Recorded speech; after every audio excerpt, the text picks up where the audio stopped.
आप सभी विद्यार्थियों का हमारे YouTube चैनल पर स्वागत है। कक्षा 10वीं की गणित को शुरू करेंगे एक्सरसाइज 1.1 से। प्रश्नावली 1.1 से शुरू करेंगे। इस गणित को जो बिहार बोर्ड की पुस्तक है, आपकी सरकारी पुस्तक है, जो आपके बोर्ड एग्जाम में इसी से सारे प्रश्न रहते हैं। इसी को नए तरीके से बेसिक जानकारी को लेते हुए पुनः हम लोग स्टार्ट करेंगे बिहार बोर्ड की कक्षा 10वीं की जो गणित है NCERT मैथ्स।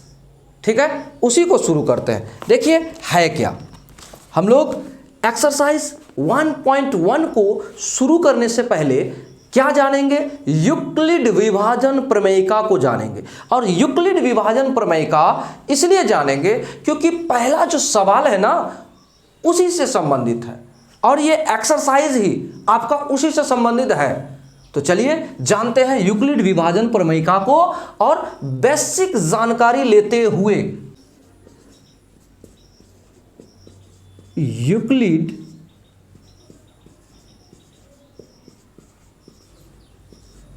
विभाजन प्रमेयिका।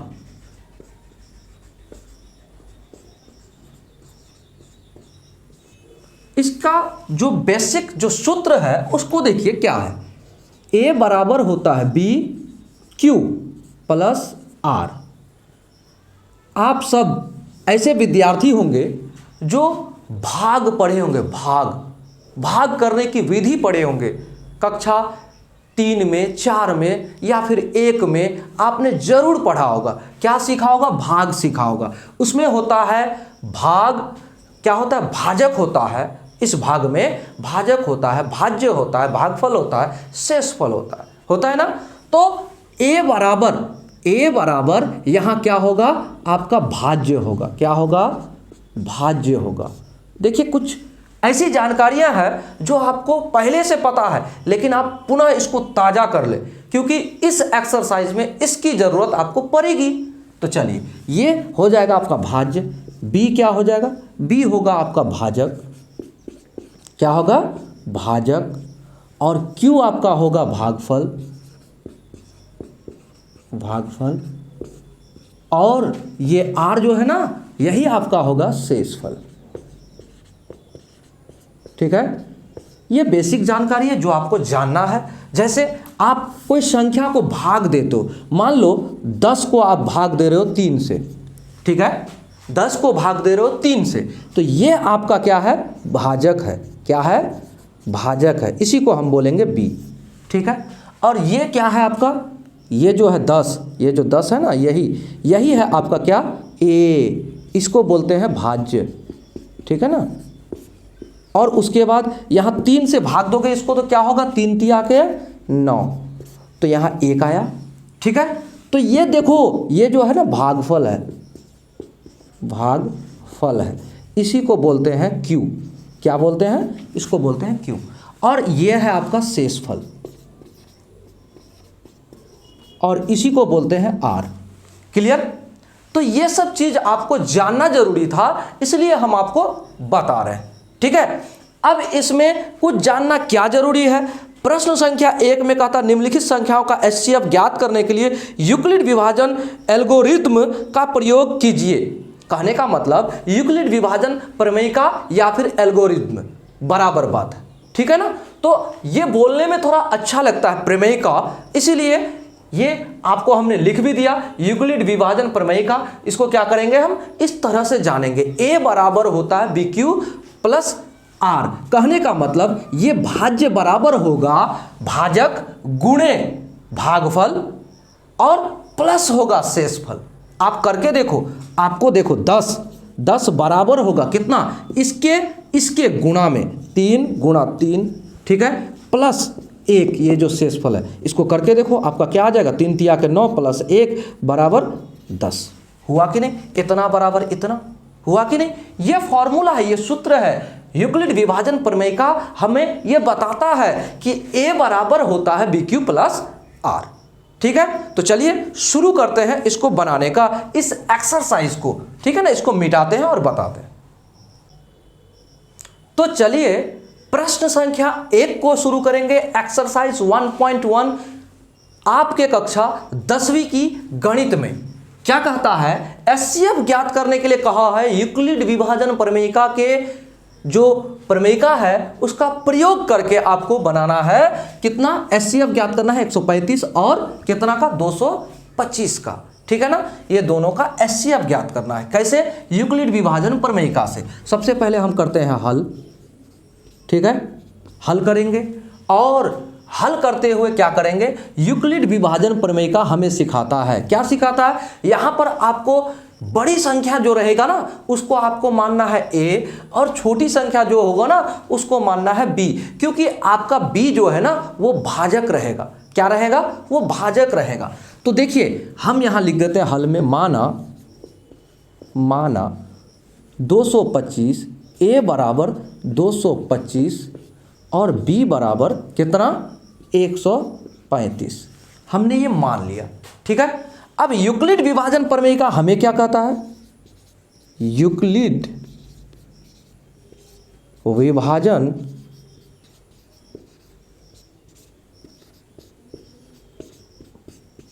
प्रमेयिका हमें क्या सिखाता है उस बात को जानिए। कहता है ए बराबर बी क्यू प्लस आर। हमें इस सूत्र को लेकर चलना है और इसी सूत्र पर हमको क्या करना है, हमें एचसीएफ ज्ञात करना है। तो देखिए 135 से हम भाग करेंगे किसको, 225 को, ठीक है। तो 225 को भाग करना है किससे भाई, करना है 135 से, ठीक है। भाजक है ना, बी हमारा भाजक है, हमने आपको बताया, पहले ही बता दिया है। तो बी से भाग देना है, इससे भाग देना है। तो कितना बार लगेगा, पहले भाग करके देखो, एक बार, तो 135 और जब आप इसको घटाओगे ना 0 आएगा और क्या आएगा, देखिए 2 12 9 3 12 आ गया और 1 से 1 घटेगा तो कुछ नहीं। इसको हम ऐसे करेंगे और पुनः जो शेष फल आया ना पहले आने दो, यहाँ तक ठीक है। तो इसको आप लिखो 225, ए बराबर 225 और बराबर बी क्या है भाई 135 और गुणा क्यू क्या आया हमारा, क्यू आया 1, क्या आया क्यू 1 आ गया और शेषफल कितना आया हमारा 90 प्लस का आर 90। अब इतना होने पर आपको रुकना नहीं है, तब तक भाग देते जाना है, ए बी बनाते जाना है जब तक आपका शेषफल 0 ना आ जाए। क्या हो जाए, तो अब देखिए यहां 90 शेषफल आया ना, जिससे भाग दिए थे अब उसको ही भाग देना है, यानी यहां 135 को भाग देना है, दे दो। तो 90 एकम 90 भाग देंगे, फिर 90 एकम 90, तो क्या हो जाएगा, अब 90 एकम 90 भाग देंगे, घटाओ तो 90 यहाँ से 5 आ जाएगा और यहाँ 9 4 13 45 आ गया। अब जो होगा उसी को लिखो। अभी हमने किसको भाग दिया 135 को, तो इधर आ जाएगा 135 बराबर क्या होगा भाई 90 से भाग दिए तो 90 और गुणा में कितना आया, यहाँ देखिए भागफल 1 और जोड़ शेषफल कितना आया 45 आ गया ना। तो यहाँ रुकना नहीं है, फिर आप देखो शेषफल आ गया ना, शेषफल 0 तक हम भाग देंगे, तो पुनः फिर भाग देंगे 45 से किसको, पहले जिससे भाग दिए थे यानी 90 को फिर से भाग देंगे। अब मेरा 90 क्या हुआ, ए आ गया, ए हो गया 90 बराबर बी हो गया हमारा 45, रहने दो, ठीक है। अब 45 से भाग देंगे, 45 दूनी 90, ठीक है। इसको काटो तो 0 0 आ गया। अब देखो 45 गुणे 2 और शेषफल क्या आया 0। तो देखो जब आपका शेषफल 0 आ जाए, क्या हो जाए, जब आपका शेषफल 0 आ जाए तो उधर से देखो कि लास्ट वाला भाजक यानी बी, लास्ट वाला भाजक यानी बी आपका क्या है, लास्ट वाला भाजक 45 है, देखो 45 है ना। या फिर आप ऐसे भी करो, जब भाग देते देते 0 आ जाए तो क्या करोगे, उधर से गिनती करो 1 2 3, या ऐसे तीसरा पायदान पर जो रहेगा ना वही आपका एचसीएफ होगा।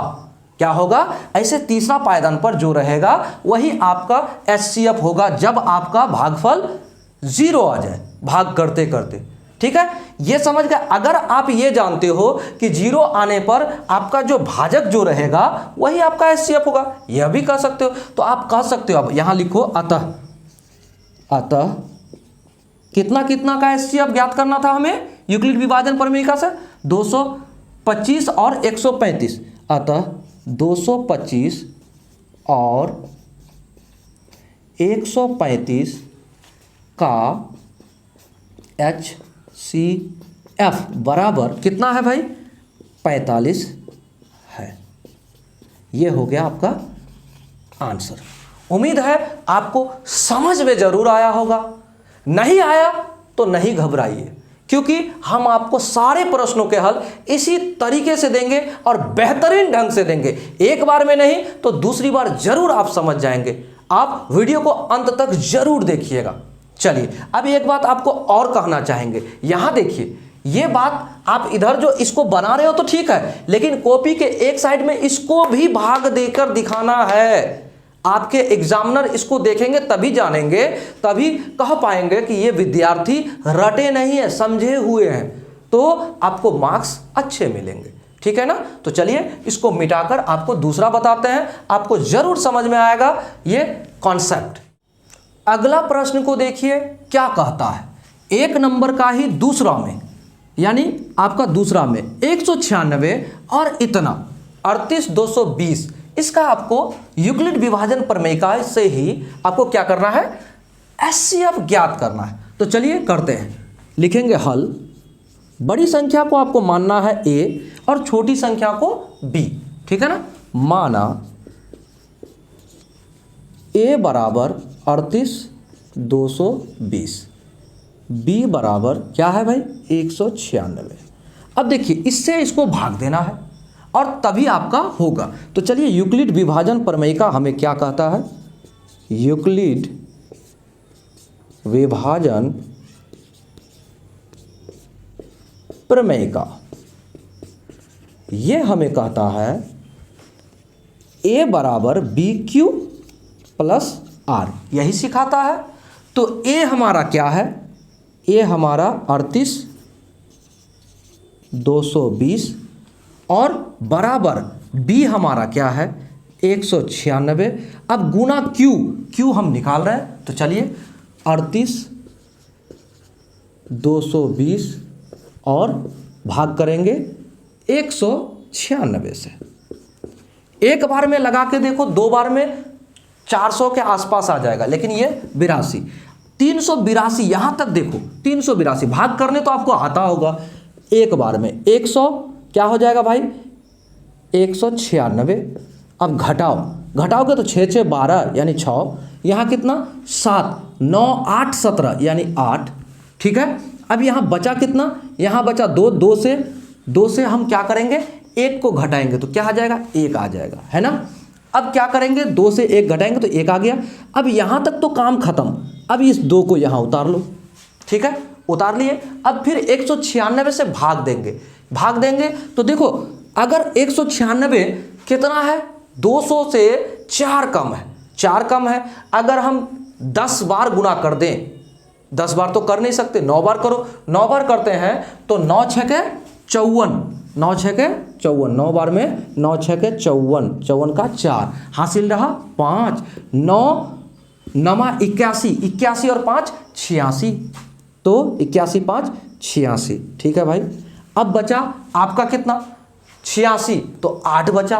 अब आ जाओ, 9 एकम 9, 9 8 17 आ गया। अब घटा दो। ठीक है? घटा कर देखो कितना आता है? 12, 12 से 8, 8 4 12। अब यहाँ कितना बचा भाई? 15, 9 6 15। बचा कितना भाई? अब यहाँ से देखो 7 से 7 0 और ये 0, तो हमें 0 का तो कोई मतलब ही नहीं ना।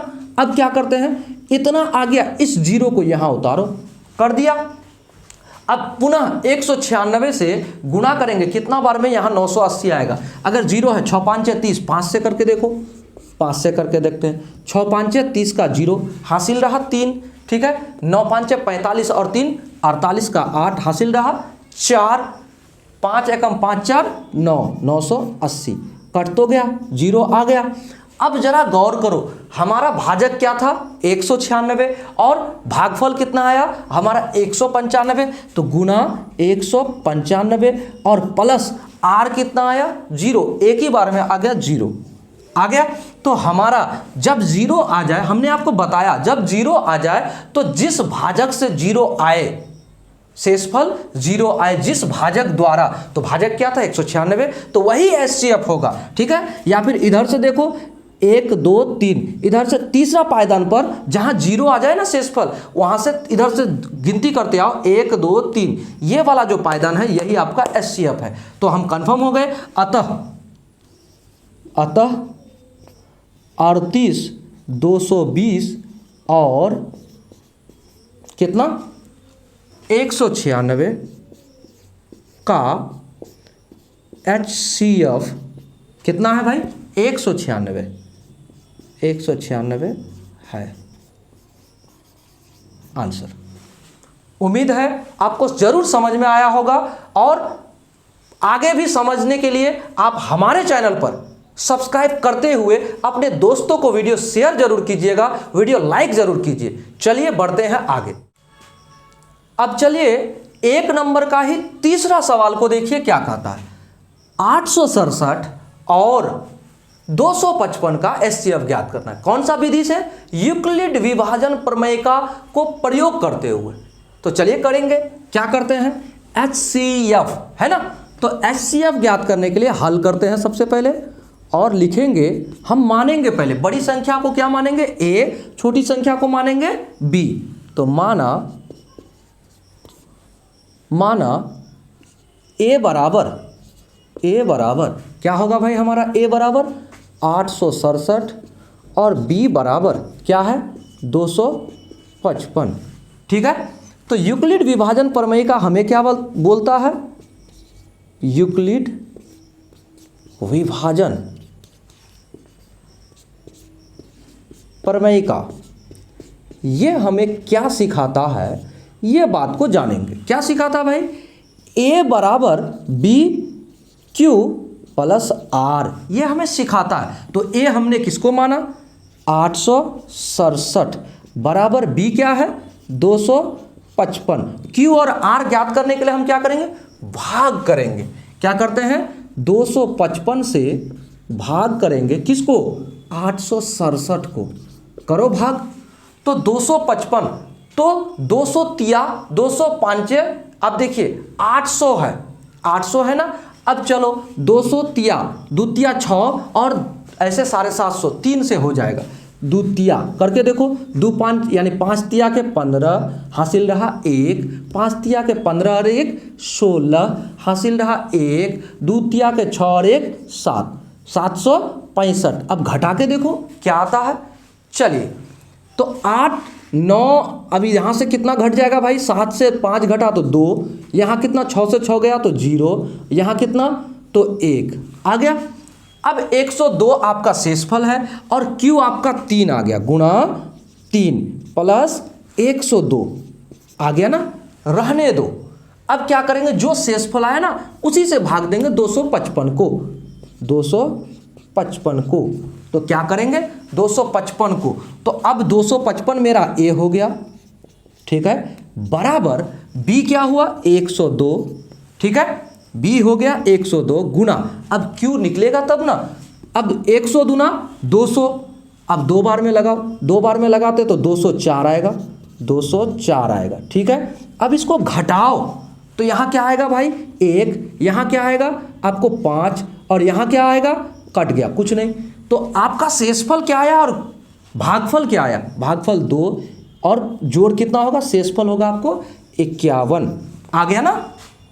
अब जरा गौर करो, 51 से फिर भाग देंगे 102 को, ठीक है। अब क्या करेंगे 51 से भाग देंगे 102 को, तो हमारा 51 B हो गया और 102 क्या हो गया आपका 102 A हो गया, B क्या हो गया 51 और गुणा 51 दूनी यानी 2 बार में आपका दूनी, 2 बार में क्या आ गया 102 आ गया, तो क्या हो जाएगा कट जाएगा। अब 0 आ गया तो गुणा 2 होगा, ठीक है। 51 दूनी 102 और प्लस 0। अब 0 आने पर आपका कौन सा भाजक से 0 आया, शेषफल 51 से आया, तो इसलिए 51 आपका क्या हो गया, आपका HCF हो गया।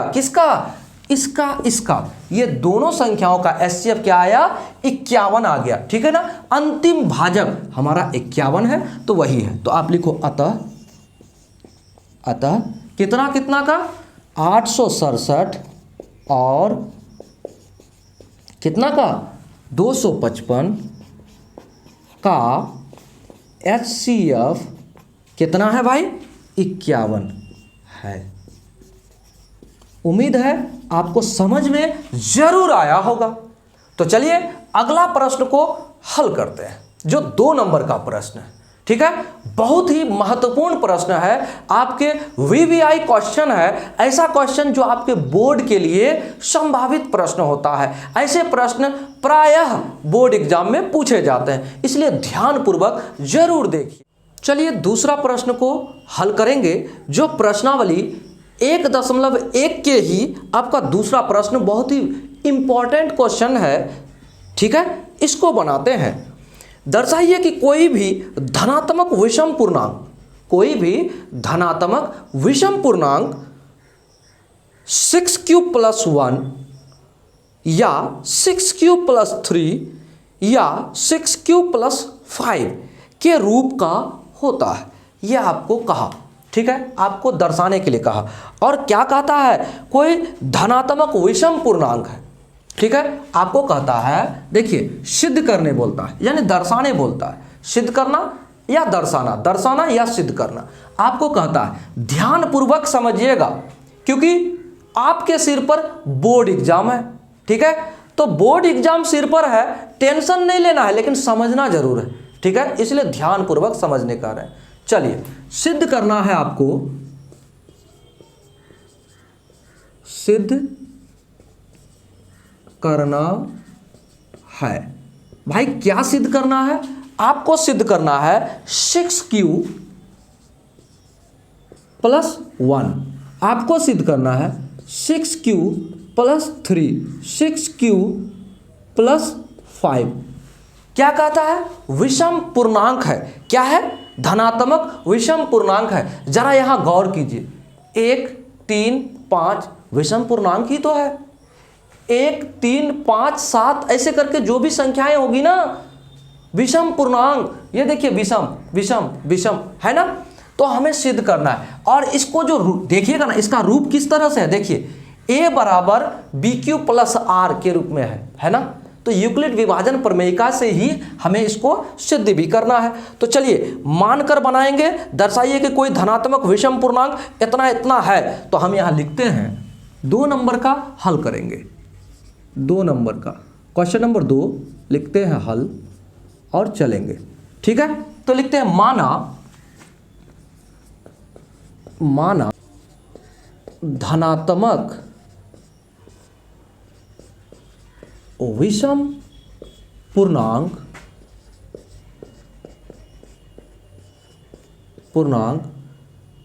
बराबर a व, ठीक है, व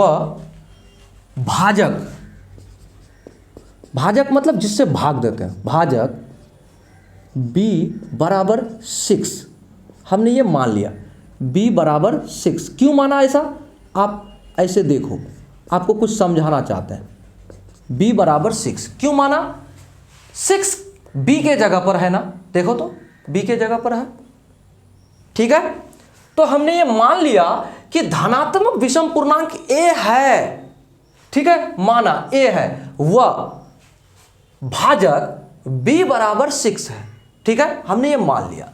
तो मान तो लिया, तो इसलिए b क्या होता है, b से r हमेशा छोटा होता है। ये बात आपको पता है। शेषफल भाजक से छोटा होगा तब ना आप उसके लिए शेषफल कह देते हो। यानी उस समय हमने आपको दिखाया था, देखिए वीडियो का शुरुआत में ही हमने आपको समझाया था। क्या समझाया था कि 10 को 3 से भाग दे रहे थे तो शेषफल 1 आया था। तो शेषफल क्या 3 से छोटा हुआ तब ना शेषफल हुआ। अगर 3 के बराबर होता या फिर उससे ज़्यादा होता तो वो शेषफल होता नहीं होता। तो शेषफल यानी r क्या होता है, b से छोटा होता है।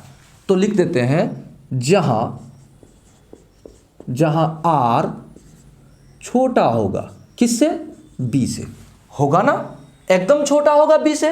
इसका मतलब क्या हुआ, इसका मतलब हुआ कि r हो सकता है, क्या क्या हो सकता है, 0 हो सकता है, क्या हो सकता है, 1 हो सकता है, और क्या हो सकता है, 2 हो सकता है, और क्या हो सकता है, 3 हो सकता है, और क्या हो सकता है, 4 हो सकता है, और क्या हो सकता है, 5 हो सकता है, और क्या हो सकता है, नहीं हो सकता है, क्योंकि 6 होगा तो कट जाएगा ना भाजक से।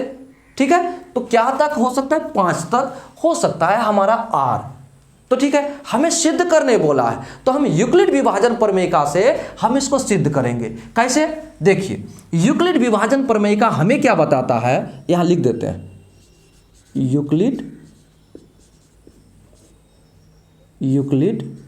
विभाजन प्रमेयिका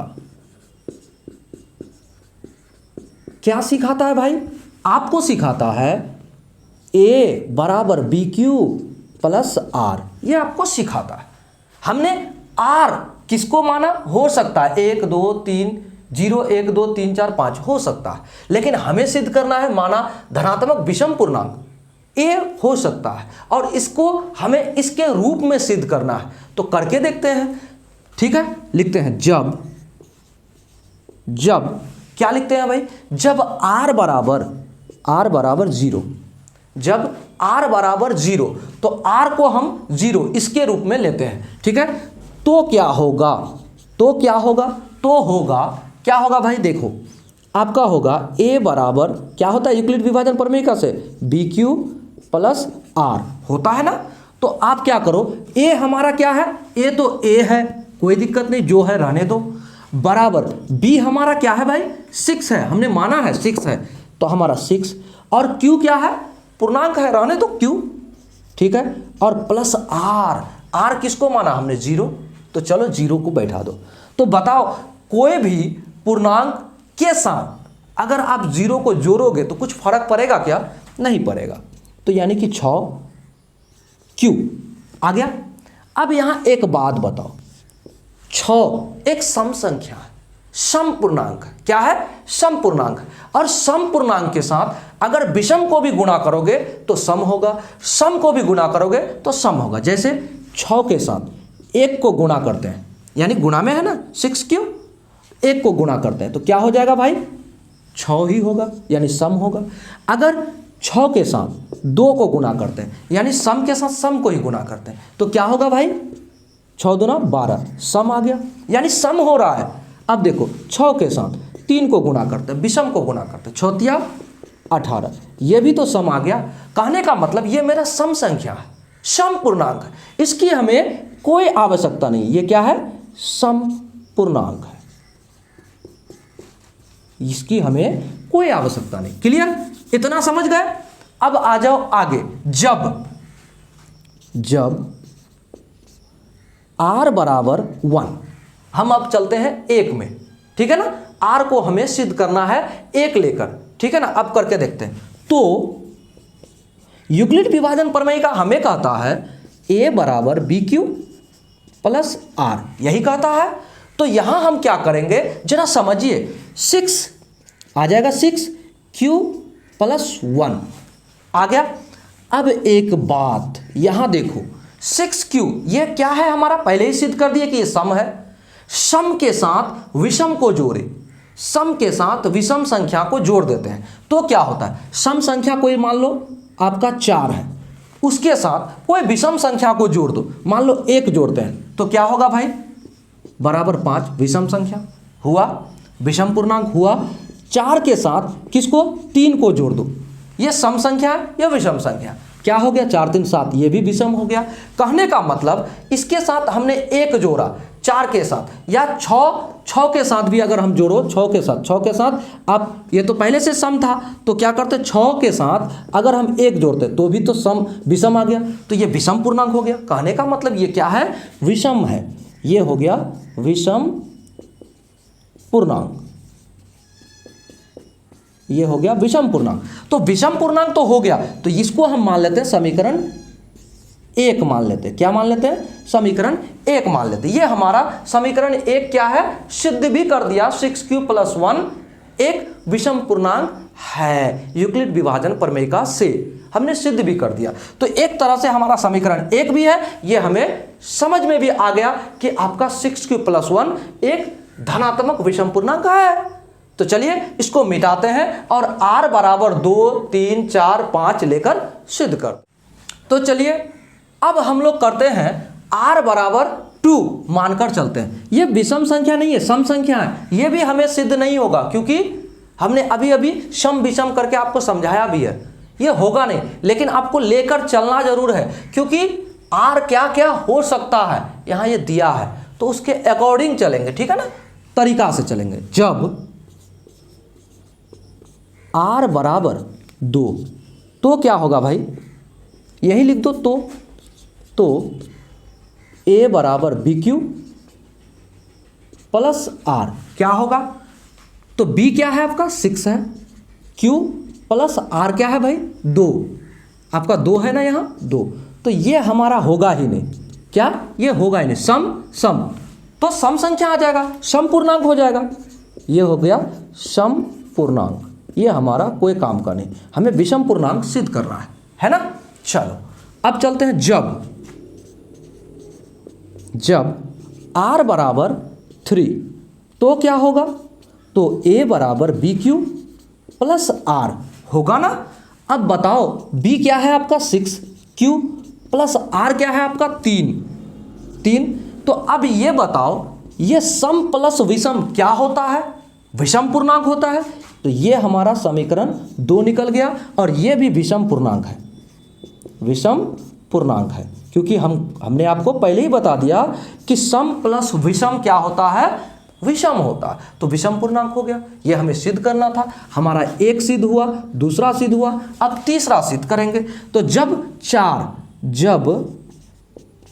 r बराबर 4 तो क्या होगा, तो होगा a बराबर BQ प्लस r, तो b आपका 6q प्लस कितना होगा भाई r4 है, तो 4 सम संख्या और सम संख्या को जोड़ोगे तो क्या हो जाएगा, ये होगा सम। ये हमें किसी काम का नहीं, ठीक है, इसे हमें केवल दर्शाते हुए चलना है।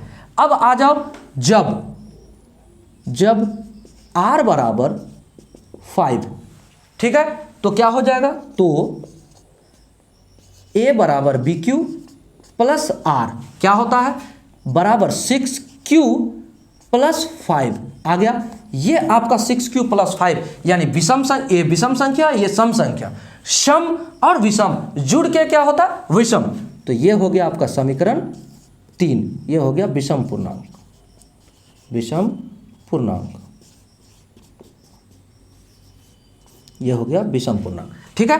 तो समीकरण 1, 2, 3 हमें यह सिद्ध करता है कि कोई धनात्मक विषम पूर्णांक 6q plus 1, 6q plus 3, 6q plus 5 के रूप में हो सकता है। देखिए 3 और 5 यहाँ है और जिसको 1 वाला जो था हमने मिटा दिया है, हमने आपको बता भी दिया और वीडियो में तो आपका है ही। तो चलिए ये हमने सिद्ध कर दिया। तो आप यहाँ लिख दो, क्या लिखोगे, अतः समीकरण 1, 2 तथा 3 से यह सिद्ध होता है कि क्या सिद्ध होता है भाई, कोई धनात्मक विषम पूर्णांक, कोई धनात्मक विषम पूर्णांक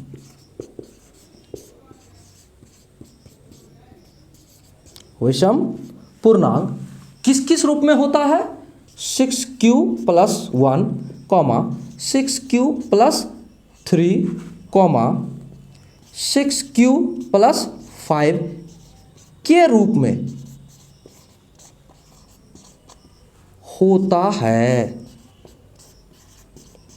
हमने इसे प्रूफ कर दिया, ठीक है। फाइनली उम्मीद है आपको समझ में जरूर आया होगा।